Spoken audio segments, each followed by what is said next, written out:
Vamos analisar a derrota para o Fluminense de virada por 2-1, mas teve aí uma página que vibrou uma vitória de primeira instância sobre o ex-treinador, o Moina, o Álvaro Pacheco, e no campo pode passar essa atuação patética como foi hoje, né, pelo jeito. Vamos falar dessa atuação patética do Vasco. Será que tem luz no fim do túnel? Porque tudo parece que quando a gente pensa que não tem mais fundo esse poço que o Vasco se meteu, a diretoria do time mostra que dá para cravar mais. Tudo isso após a vinheta.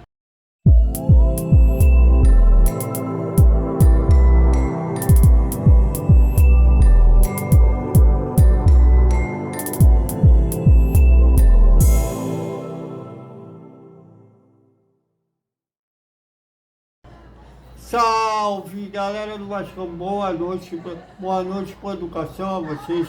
Porque esse elenco, essa diretoria não merecia nada de boa. Mais uma vez o Vasco teve uma atuação patética, ainda assim achou um gol, mas nem teve nem inteligência para segurar o resultado e perdeu de virada para o Fluminense por 2-1. Bom, e o Vasco ainda nem tive coragem de olhar para a tabela, mas dependendo dos resultados dos jogos de amanhã, volta para a zona de rebaixamento. Parabéns, Pedrinho. Parabéns, força da diretoria. Aliás, nós, independentes, somos que estamos politicando, né? Eles usam essa arma para se inibir de culpa os chapas brancas, para não assumir, não ter caráter de assumir que são chapas brancas.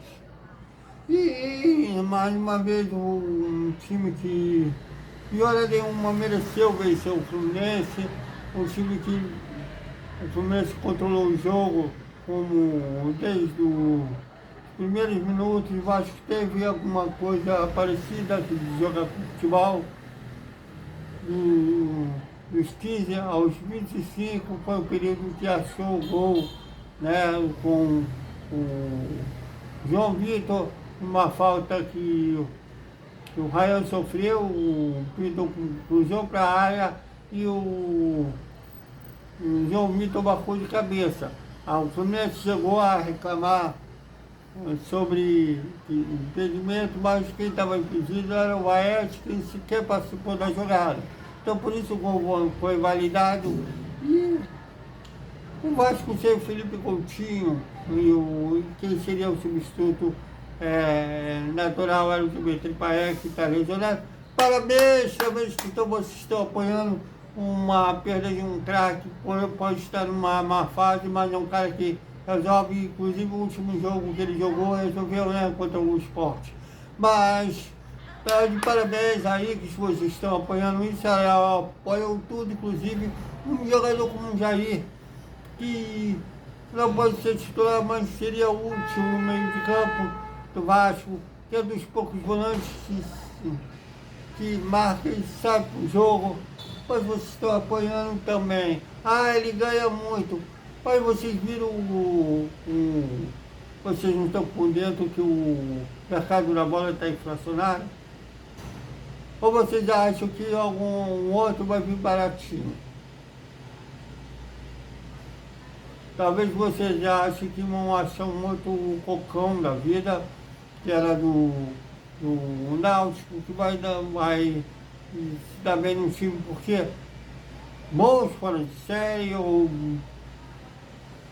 bons jogadores, mas não fora de série, custam caro. Mas vocês já acham que compram qualquer discurso de uma diretoria amadora? puramente amadora, que vive de amizades, viva de amizades. E é claro que vão ganhar um discurso também que quem critica a diretoria, você não pode ter senso crítico, porque se você tiver senso crítico, você está politicando. E o Vasco achou um gol nos 20 ou 25 minutos e teve uma chance, inclusive, de ampliar uma bola do Ryan que bateu no travessão. E fora isso, o Vasco voltou a se recuar, jogar pateticamente, voltado para trás, deixando o adversário administrar um jogo como bem entendesse. E o Fluminense até tinha uma certa dificuldade em rodear a defesa do Vasco, mas um desligue da defesa que já havia acontecido antes mesmo do placar ser aberto pelo Vasco, em um chute do Hércules, que eu cheguei a ver a bola entrando, quando a partida estava 0-0, e de novo a defesa se desligou, deixou uma bola cruzada na área, deixou o... quem cobrou a falta foi o, se eu não me engano, foi o Arias, e cabeçada, o Léo Jorge fez uma hora defesa, mas eu não entendi o porquê, se não era escanteio, porque o Baete estava na área do Vasco. E a bola bateu no Baete e entrou. É o terceiro atacante que eu vejo fazendo um gol contra. O primeiro que eu lembro de ter visto foi o Casagrande, pelo Flamengo, fazendo gol contra a favor do Corinthians, que foi irônico, porque ele é um dos grandes ídolos do Corinthians. E o Oséias pelo Palmeiras fazendo gol contra a favor do Corinthians. Mas o futebol carioca não foi a primeira vez que eu vi um atacante fazer gol contra.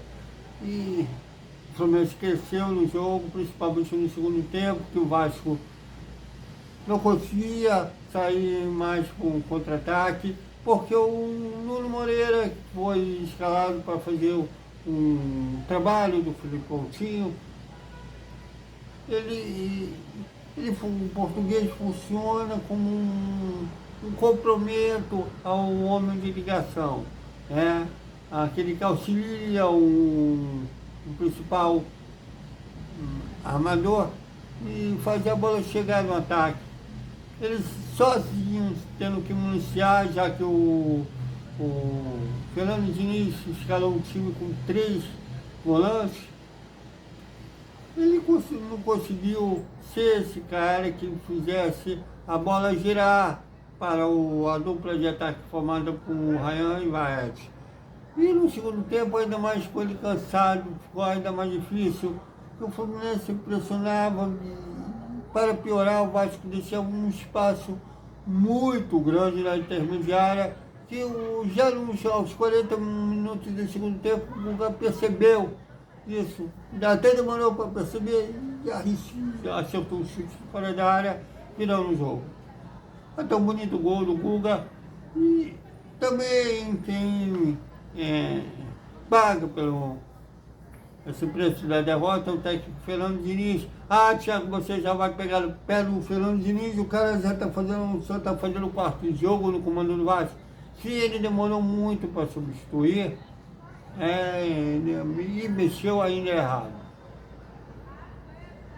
Vocês sabem que eu não sou fã do Jorge Augusto, critiquei a contratação desse cara. Para mim, naquela atitude que ele fez contra o Operário, era para ele Vasco tomar prejuízo, mas era para demitir ele, negociar que fizesse. Mas um jogo de hoje, com 1-0, ele poderia ser aquela válvula de escape, principalmente no segundo tempo, tentando aí segurar mais a bola no campo de ataque.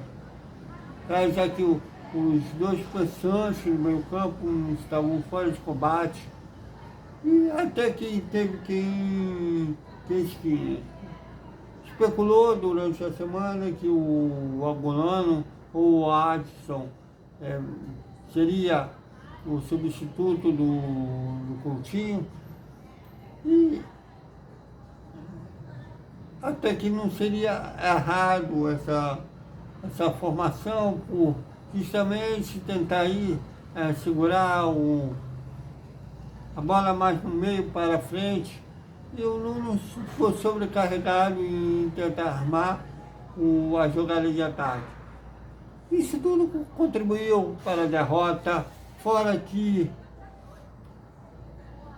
a diretoria vai ficar nos louros agora da vitória sobre o Fortaleza, que foi a única vitória boa no ano do Vasco. Sofreu transfer ban,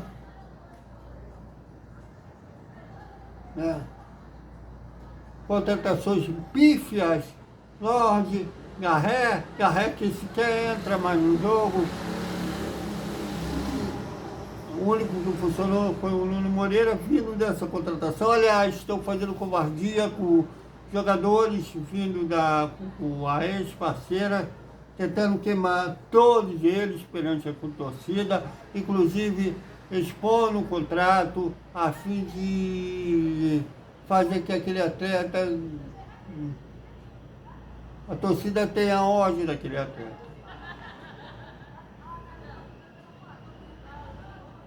A mais recente é do Jair, inclusive que ele expôs, foram que o Jair ganha 900 mil por mês, como isso fosse carta branca para eles fazerem o que estão fazendo. E, inclusive, o empresário do Jair falou com os colegas da atenção vascaína a covardia que eles estão fazendo. E não me surpreende que eles fazem isso com todos que veio com a 77, com a exceção do Vaete e do Léo Jardim. Se bem que o Léo Jardim eles tentaram queimar também, depois que a staff do Léo Jardim não respondeu a proposta de renovação da forma que eles queriam, eles tentaram queimar o Léo Jardim. Então, uma diretoria omissa, uma diretoria fraca, e ainda assim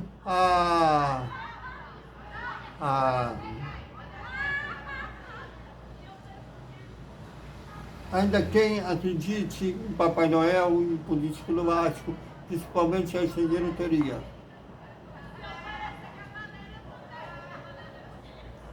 Nenhum político do Vasco presta, todos sabem disso, só que tem político do Vasco que sabe separar as coisas. Por exemplo, o Leviciano, por exemplo, que já chegou até curtir post meu sobre as minhas colunas semanais no Correio da Lavoura. Inclusive, na época da eleição, ele aceitou responder nossas perguntas.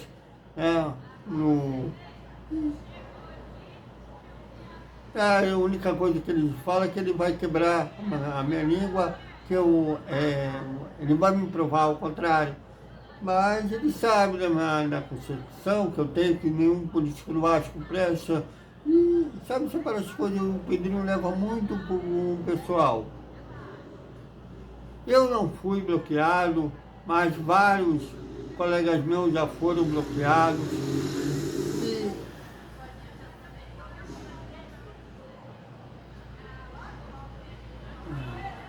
Eu não sei. Revenda! Olha, é engraçado que o pessoal da Associativo pegou, inclusive, um lance da Sampdoria, que é a SAF, que caiu para a Série C do Campeonato Italiano. O Botafogo, hein? Que a SAF ganhou um brasileiro e a Libertadores do mesmo ano.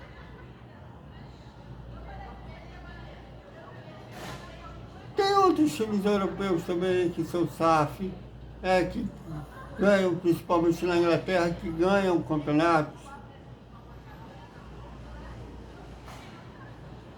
Mas o negócio é que eles querem continuar com a guerra política e que essa guerra política afete o futebol.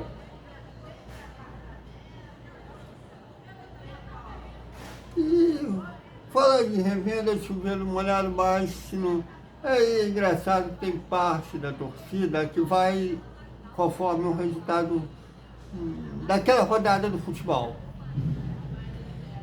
Quando venceu o Fortaleza, agora não precisa mais, o de revenda, o Pedrinho salvou o Vasco, só que não sabem me informar do que o Pedrinho salvou.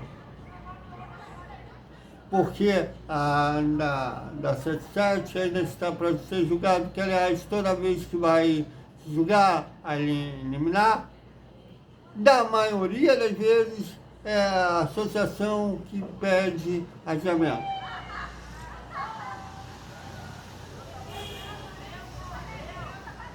E estão contando dias para esses Jair, apesar da covardia que estão fazendo com o Jair, se Jair sair, o pai sair, juram que vão repor a altura, embora não tenham dinheiro para isso. Estão acreditando piamente em qualquer coisa que o Pedrinho disse. Uma organizada não me surpreende que para eles o mais importante é churrasco em dia e ingressos a 0,800. Aliás, estão tão parados num tempo que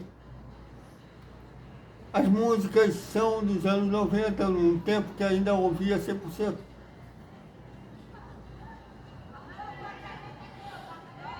Tudo isso mostra o apequenamento do Vasco, inclusive de colegas ou juram que estão estudando jornalismo, que comemoram o empate contra o Flamengo, e teve um que teve a proeza que falou que só quer pegar o retrô da Copa do Brasil, o resto tem medo.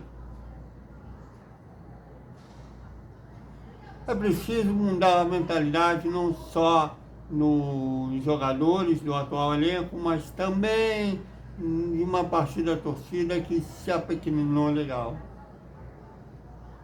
Eu vou estar sempre cobrando mais do Vasco, porque o Vasco vencedor sempre queria mais. Então é isso, galera. Até o nosso... eu acho que vai ser mais uma boa tarde, porque os cortes da entrevista coletiva que vocês viram ao vivo, aqui no Vasco Velocidade, vai sair mais tarde. E pela manhã vou estar voltado muito para a corrida da Fórmula 1. Então é isso, galera. Até mais com mais Vasco, já que terça-feira a bola volta a rolar. Agora vira a chave para a Copa Sul-Americana, quando vai pegar o Melgar. Um jogo decisivo, porque se perder pode estar eliminado da primeira fase da Copa Sul-Americana. O Vasco ainda depende apenas de si para passar o playoff, porém se perder está eliminado. Mas eu não vou nesse jogo porque quem tem o direito, só os detentores de direito de transmissão, que pode fazer ao vivo na entrevista coletiva, só podem usar as imagens. Então, teria que mostrar só a mim mesmo. Então, eu não sou daqueles que se botam na capa. Eu acho que jornalista tem que contar a história, não ser personagem de uma. Então, no caso da Sul-Americana, eu vou, caso o Vasco passe para as oitavas e diante, porque antes disso, devido a essa regra da Conmebol, eu acho que não vale muito a pena. Mas vamos tentar estar no jogo contra o Bragantino, sábado em São Januário, que a gente vai colocar, vai credenciar, vamos ver se a CBF vai aprovar. Até mais.